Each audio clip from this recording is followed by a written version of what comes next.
في ناس ما تعرفش إن سيدنا عمر بن عبد العزيز اللي هو الناس ملقباه بخامس الخلفاء الراشدين، اللي هو حفيد سيدنا عمر من ناحية نسل الأم، وحفيد مروان بن عبد الحكم من نسل الأب.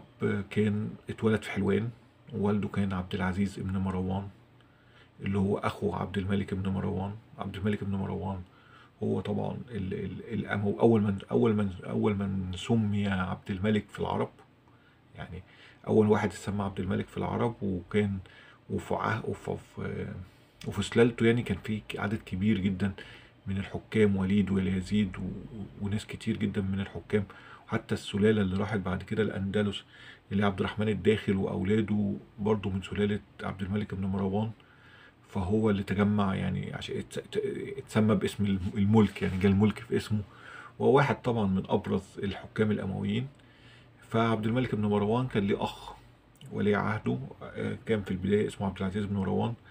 جاء قعد في مصر هنا أكتر من 20 سنة، وكانوا الناس بتقول عليه إن هو إنسان فاضل وكان إنسان كويس، وكان من كبار التابعين طبعا، زي عبد الملك بن مروان يعتبر من كبار التابعين. وقعد وأنشأ بقى مدينة حلوان. كان جاء حب مدينة حلوان جدا جدا، وكان معتبرها مشتى اللي هو يشتي فيها. وبعد كده نقل فيها مقر ولاية العهد والولاية، وعاش ومات في حلوان، ومدفون تقريبا في حلوان.